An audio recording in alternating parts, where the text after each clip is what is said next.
Hi, I'm Derek, aka WOD Programmer, and I'm going to show you kind of some basic stuff with the Snatch.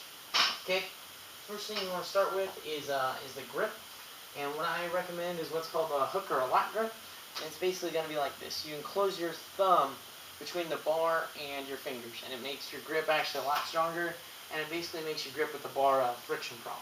See, I'm using a broomstick here. I'll show you why in a minute. It's kind of find your Snatch grip. A lot of people say basically as wide as when you hold the weight, it rests right across your hips. Another thing a lot of people like to do is what's called a pass-through. So you basically lock your arms.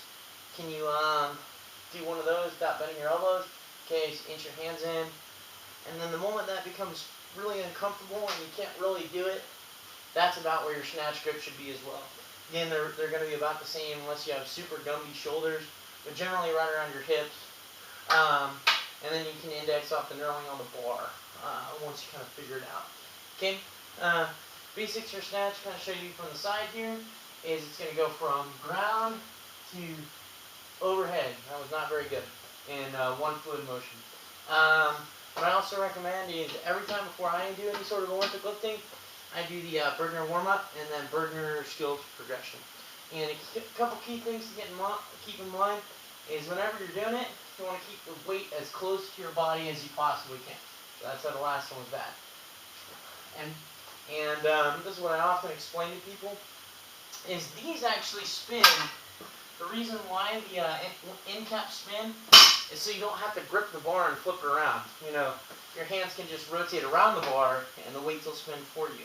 So at one point, the bar is weightless at the top of the Snatch before you get under it, ideally. Okay, so I'll just kind of show you a couple in full speed here. On a weighted bar here, and I'll show you one regular Snatch and then one squat Snatch. A good bit of advice is whenever you're doing a Snatch, only squat as much as you need to receive the weight.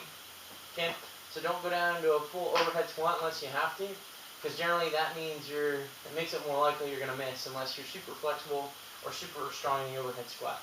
Okay, when you start, basically going to put your feet right underneath your shoulders and up to the gap in the knurling. That's what the gap's for, is so you can get as close as possible without banging up your shins. Come down, grab the weight with that Snatch grip we talked about, and then it's basically going to start just like a deadlift. So your back's going to be straight, your head's going to be up. I tell people to look at like a neutral point on the wall about what their eye level would be.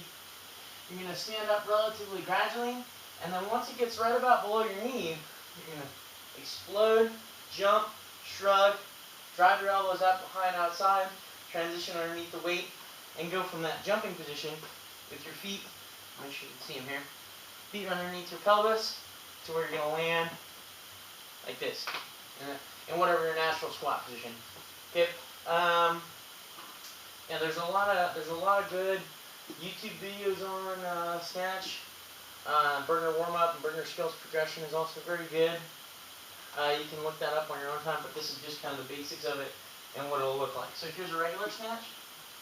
Hopefully I do not take out that light. Or the pull-up bar.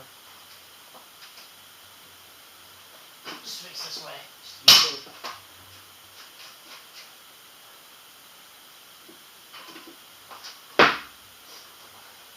And then a squat Snatch would be all the way down in that overhead squat we talked about. So.